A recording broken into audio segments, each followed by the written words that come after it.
Hello again, Clinton on YouTube. How's it going? It's a hump day, Wednesday, and I have a jam-packed episode for you. I have some gameplay from Destiny Crucible once again, but I also have some announcements from Bungie. They recently posted some upcoming design changes to Destiny.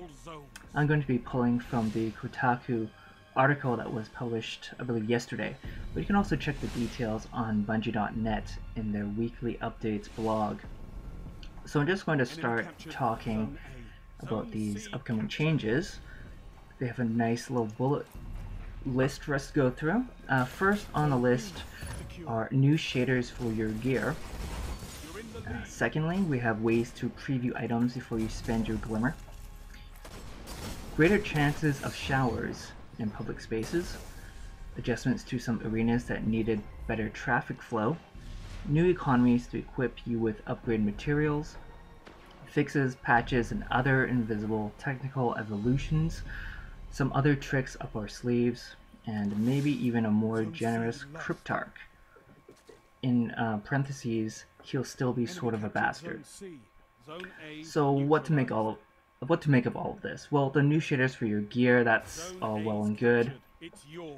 Ways to preview items before you spend your glimmer. I assume they're referring to being able to preview your shaders in-game before purchasing them. I think that is long overdue.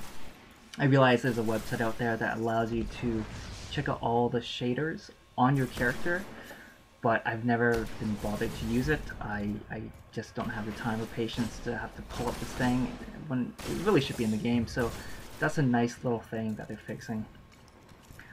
The greater chance of showers in public spaces, they are referring to, of course, the public events, and I believe there is a lot of feedback from the community to just have these appear more frequently.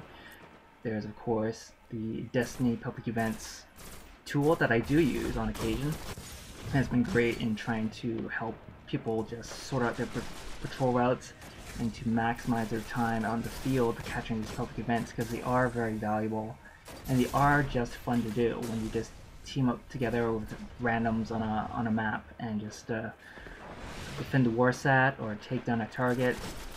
These are really one of the best things about doing the grind, I guess, in Destiny, doing the farming.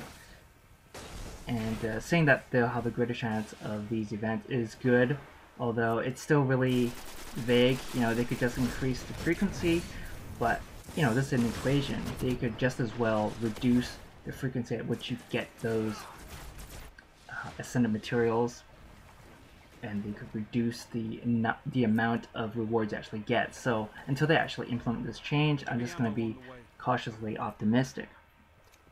Then we have adjustments to some arenas that need a better traffic flow. I can only imagine they're referring to PvP maps. Sure, I don't really have huge objections to any of the maps, you know, except for those vehicle-based ones, which I prefer not to play anyway. But it'll be interesting to see what kind of tune-ups they do on the maps that I do like.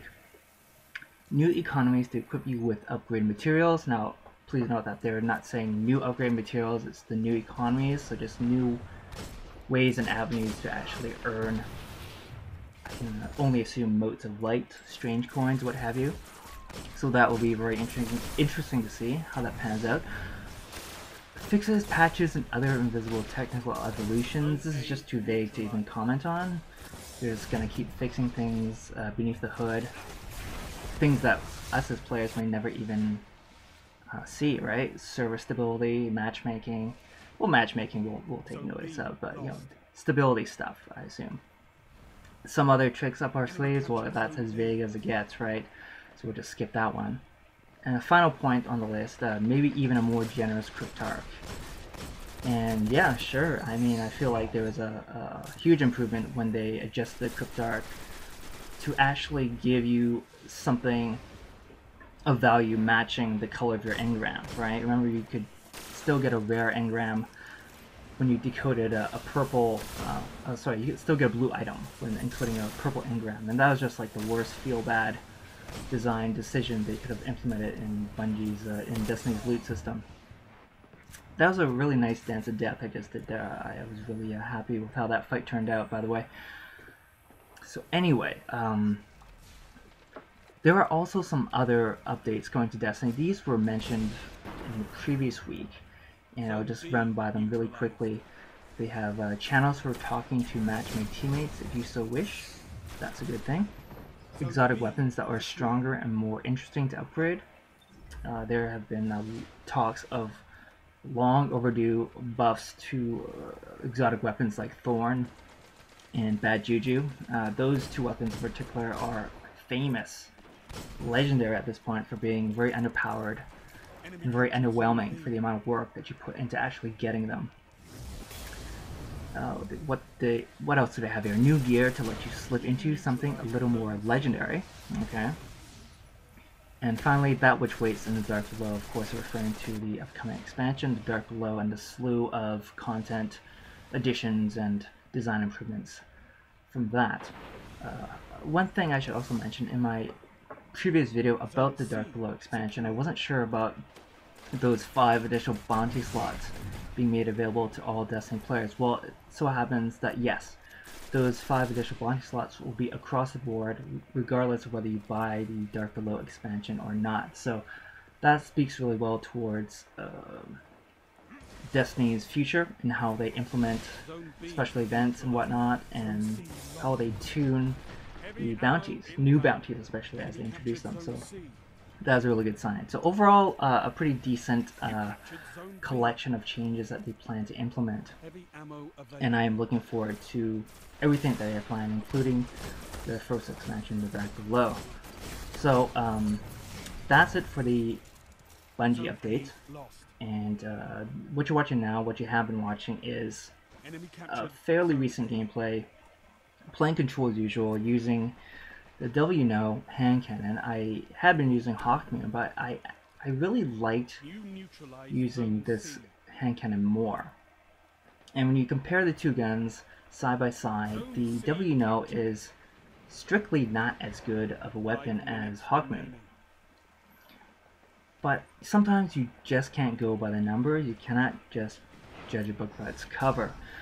I found that there's something intangible about the WNO. It feels like a lighter gun to handle. I feel more nimble.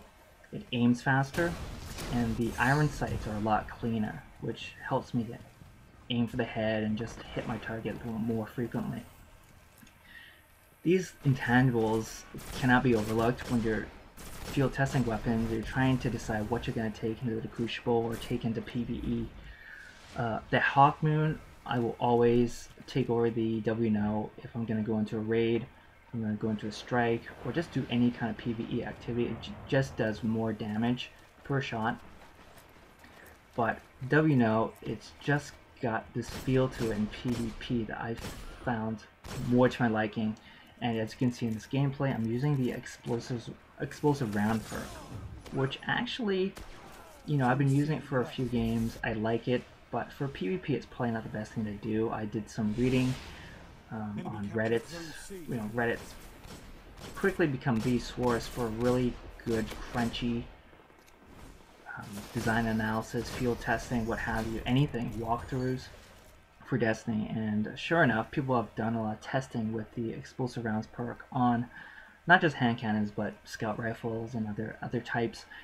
And on a per shot basis, you're looking at lower damage output with explosive rounds. It does a portion of its damage as explosive damage. I think it's about 50-50. And the problem with that is that the precision damage you do with headshots, the bonus damage multiplier, does not apply to explosive damage. So you're actually not rewarded as much for tagging a guy in the head. Now the counterbalance of that is you don't have to be as precise. You see those mini explosions I'm causing with each hit. And when you have guys grouped tightly together on maps such as Shores of Time here, and playing modes like Control, where you have guys who are bunching up together in hallways and around zones and around flags, having that splash damage could be really useful. It's a little more forgiving on missing shots, as you can, you know, hit a wall next to a guy, you can still do some chip damage on him. But overall, I feel like you want to strive for accuracy. You want to strive always for those headshots, and you know, if you're gonna go for that sort of play where you're trying to play well, you're not trying to miss. You're not hoping for the best case scenario, having a bunch of guys standing next to each other. You want to go for that splash. I'm sorry, you want to go for that high damage with precision shots. So that's my spiel for the WNO. And that's the gameplay. I actually ended up doing really well, coming in first on my team, which is a bit of a surprise. I've had some rough games lately, but I hope to keep posting good gameplay. I think that's what you guys want to see, and that's how I want to improve as a player. So thanks so much for watching. I see you all next time. Ciao.